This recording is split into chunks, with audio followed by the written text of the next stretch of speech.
बिस्मिल्लाहिर्रहमानिर्रहीम। अस्सलाम वालेकुम। आप लोगों की केमिस्ट्री की बुक में सबसे पहले जो चैप्टर स्टार्ट किया जाएगा दैट इज़ बायोकेमिस्ट्री।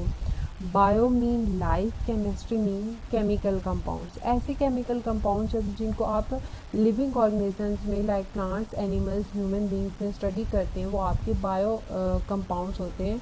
और ऐसी ब्रांच जो इनको स्टडी करती है वो आपकी क्या होती है, बायोकेमिस्ट्री की।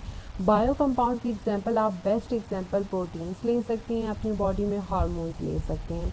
ये क्या करते हैं, इनके फंक्शन क्या होते हैं कि आपको डेली एक्टिविटीज़ परफॉर्म करने में ये हेल्पफुल होते हैं, ठीक है। इसके अलावा आपके पास हार्मोन्स हैं जो आपकी बॉडी में डिफरेंट फंक्शंस रोल प्ले करते हैं। इसके अलावा जीन्स का नाम सुना होगा। जीन्स आपको क्या करती है, एक से जनरेशन से दूसरी जनरेशन में इंफॉर्मेशन लेके जाने के लिए ये उस काम में यूज़ होती हैं। इस वजह से आप क्या कह सकते हैं, it can store and transmit information. ये सब कार्बन नेचर के होते हैं, इनमें बेसिक एलिमेंट जो होता है वो कार्बन होता है। हम इसकी डिफरेंट टाइप स्टडी करेंगे। सबसे पहले हम इसको की जो टाइप स्टडी करेंगे बायोकेमिस्ट कंपाउंड्स की, वो है कार्बोहाइड्रेट्स। कार्बोहाइड्रेट्स की डेफिनेशन पे पहले चले जाते हैं। These are hydrates of carbon. Hydrate mean जिसमें वाटर हो। तो ये एक ऐसे कंपाउंड्स होते हैं जिनमें कार्बन के साथ साथ आपके पास क्या होता है, वाटर प्रेजेंट होता है। इसका फॉर्मूला भी आप देख लें, C6H2O whole Y. H2O is water. तो इन कंपाउंड्स में आपके पास क्या होता है, वाटर प्रेजेंट होता है। X and Y can be 1, 2, 3, 4 and any number but not in fraction form like 1.1, 2.3, 3.7 ये नहीं हो सकता, ठीक है। इसके एग्जाम्पल आप लोग लेंगे फोटोसिंथेसिस के फिनोमेना से, जिसमें आपके पास वाटर कार्बन डाइऑक्साइड के साथ रिएक्ट करता है in the presence of sunlight. और क्लोरोफिल एक आपको पता है केमिकल कंपाउंड है।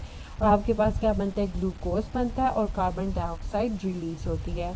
ये ग्लूकोज फर्दर कन्वर्ट हो जाता है स्टार्च एंड सेल्यूलोज में। उनका स्ट्रक्चर बहुत कॉम्प्लिकेटेड होता है, करने की कोई ज़रूरत नहीं। इससे आपको ये पता होना चाहिए कि उनमें कार्बन बॉडीज़ होती हैं, ठीक है। कार्बोहाइड्रेट्स जो होते हैं या वो मोनोमर्स हो सकते हैं। मोनो मीन सिंगल, ऐसे कंपाउंड जिनमें एक सिंगल यूनिट होता है लाइक ग्लूकोज। या वो पॉलीमर्स हो सकते हैं जिसमें ऐसे कंपाउंड जिनमें बहुत से छोटे छोटे यूनिट्स मिलकर एक बहुत बड़ा कंपाउंड बना देते हैं, ठीक है। किसके और इनमें फंक्शनल ग्रुप कौन से हो सकते हैं, या एल्डिहाइड फंक्शनल ग्रुप हो सकता है। RCOOH, ये R जो है ये कार्बन बॉडी होती है, इसमें एक कार्बन भी हो सकता है और एक से ज़्यादा भी हो सकते हैं, लेकिन एंड पे हमेशा C डबल बॉन्ड O और H जो है ये आएगा। या कीटोन्स हो सकते हैं जिसमें C डबल बॉन्ड O आएगा और ये हमेशा मिड में आएगा। एल्डिहाइड का हमेशा एंड पे और कीटोन का हमेशा मिड में आएगा, ठीक है। ये इसके बाद हम इनकी पढ़ते हैं क्लासिफिकेशन में सबसे पहले आप लोगों के पास है monosaccharides. Mono mean single and saccharides आप कहते हैं शुगर को, यानी ये ऐसे शुगर्स होते हैं जिनमें सिंगल यूनिट होता है लाइक ग्लूकोज। इनका फार्मूला भी आप देख सकते हैं, CH2O होल N। बहुत सिंपल सा फार्मूला है। एंड जो है इसमें क्या हो सकता है, 3, 4, 5, 6, इसके अलावा नहीं हो सकता। इनको सिंपलेस्ट कार्बोहाइड्रेट्स क्यों कहते हैं, because they can't be hydrolyse. Hydro mean water, lyse mean break down, यानी अगर हम इसके ऊपर वाटर को अप्लाई करें तो ये क्या होते हैं, ब्रेक डाउन नहीं होते। इस वजह से हम इन्हें सिंपलेस्ट कार्बोहाइड्रेट्स कहते हैं। इनकी एग्जाम्पल आप लोगों के पास क्या है, ट्रायोज हैं जिसमें 3 कार्बन होते हैं। टेट्रोज मीन जिनमें 4 कार्बन होते हैं। Pentose mean 5 carbon. Hexose mean 6 carbon.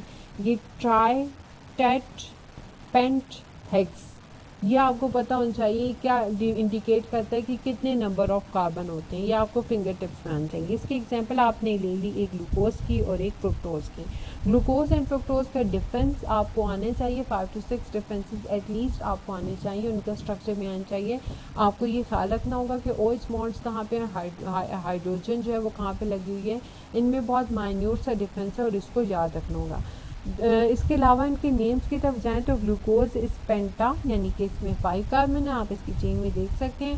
Hydroxyl, इसमें OH ग्रुप्स हैं, ये भी देख सकते हैं। एल्डिहाइड, आपके पास ऊपर एल्डिहाइड ग्रुप भी अटैच है, ये एल्डिहाइड फंक्शन ग्रुप है।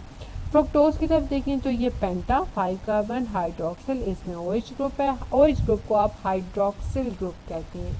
Ketone, C double bond O, ये आपके पास कीटोनिक ग्रुप प्रेजेंट है। तो ये आपके पास ये दोनों के डिफरेंसेस आ जाते हैं। कुछ ऐसे आपके पास कार्बोहाइड्रेट्स होते हैं जो क्या करते हैं, प्लेन पोलराइज लाइट को जो है वो रोटेट करते हैं। प्लेन पोलराइज लाइट ऐसी लाइट जो क्या होती है, एक डायरेक्शन होती है। अगर आप बल्ब ले लें तो उसकी लाइट चारों तरफ फैली होती है, लेकिन अगर आपकी लाइट सिर्फ एक डायरेक्शन में होगी तो वो आपकी प्लेन पोलराइज लाइट होगी।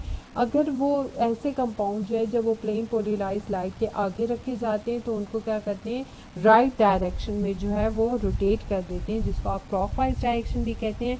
ऐसे कंपाउंड्स को आप डेक्स्ट्रो रोटेटरी कंपाउंड्स कहते हैं। डेक्स्ट्रो मीन्स राइट, इस वजह से आप, क्योंकि वो राइट पे रोटेट करते हैं, इस वजह से आप उन्हें डेक्स्ट्रो रोटेटरी कंपाउंड्स कहते हैं। ये जो होते हैं हमारे पास मोनोसैक्राइड जो हमने पढ़े हैं, ये रिड्यूसिंग नेचर के होते हैं। आपको ऑक्सीडेशन रिडक्शन का पता है, जो रिडक्शन का फिनोमेना होता है ये उसको परफॉर्म करने के लिए जो है वो यूज़ होते हैं। इसके बाद आप लोगों के पास जो आ जाता है वो आप लोगों के पास आता है ओलिगोसैक्राइड्स। ओलिगोसैक्राइड्स जो है मोनोसैक्राइड्स के बाद आते हैं। ये ऐसे शुगर सैक्राइड्स मीन शुगर, ऐसी शुगर्स होती हैं जो हाइड्रोलाइज हो जाती हैं और हाइड्रोलिसिस के बाद वाटर से ब्रेक डाउन होने के बाद 2 से लेकर 9 तक 2 to 9 मोनोसैक्राइड, यानी एक बड़ी शुगर है, जब उसके ऊपर वाटर एक्ट करता है तो ये 2 से लेकर 9 छोटे छोटे जो है मोनोसैक्राइड, छोटी छोटी जो है वो शुगर प्रोड्यूस कर देती है। ठीक है, इसकी एग्जांपल आप लोगों के पास डाइसैक्राइड है। डाई मीन 2, यानी ऐसी शुगर जो जब ब्रेक डाउन होगी तो वो 2 मोनोसैक्राइड्स को जो है वो प्रोड्यूस करेगी। ट्राइसैक्राइड ऐसी शुगर जो ब्रेक डाउन होगी तो 3 मोनोसैक्राइड्स को जो है वो प्रोड्यूस करेगी। ठीक है, इसके अलावा इसकी एग्जांपल में आप लोग देख सकते हैं डाइसैक्राइड्स और ट्राइसैक्राइड्स की। लैक्टोज है जो वाटर के साथ जब उसका रिएक्शन होता है तो वो ग्लूकोज और ग्लैक्टोज बनाता है। ये ग्लूकोज और ग्लैक्टोज जो है इनका स्ट्रक्चर में ऐसे ही डिफरेंस है जैसे फ्रुक्टोज और ग्लूकोज का। इनका फार्मूला सेम होगा C6H12O6, लेकिन आपने देखा जैसे OH और H बॉन्ड्स की जगह डिफरेंट होती है तो इसी तरह इनका भी जो है वो डिफरेंस आ सकता है। ठीक है, तो इसी तरह हमारे पास जो है लैक्टोज एक बड़ी शुगर थी, जब वो ब्रेक डाउन हुई तो उसने स्मॉलर यूनिट्स बना दिए। इसके अलावा आप नीचे देख सकते हैं कि सुक्रोज, लैक्टोज, माल्टोज, ये सारे जो इन सब का फार्मूला C12H22O11 है, लेकिन इनके स्ट्रक्चर में डिफरेंस होता है। ठीक है, इसी तरह ग्लूकोज, फ्रुक्टोज वगैरह के भी स्ट्रक्चर में डिफरेंस होता है। लास्ट जो आपकी टाइप है that is polysaccharides. Poly means many, saccharides mean sugar.